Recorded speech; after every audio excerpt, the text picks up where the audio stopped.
শহীদ জিয়ার নাম শুনলে মান থেকে মানুষ দোয়া করে, কিন্তু তার আদর্শের উপরে আজ এখন এই দলটা নেই। তারা অধিকাংশগুলো এখন 5-8 গোলাম হয়ে দাঁড়িয়েছে দাদাদের।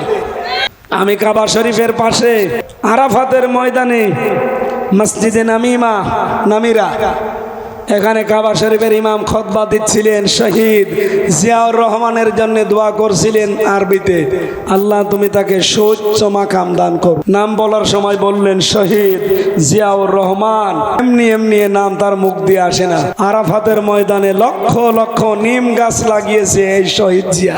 তিনি সারা জীবন, তার জীবনী পড়ে দেখেন, আমি নিজে তার পুরা জীবনী পড়েছি।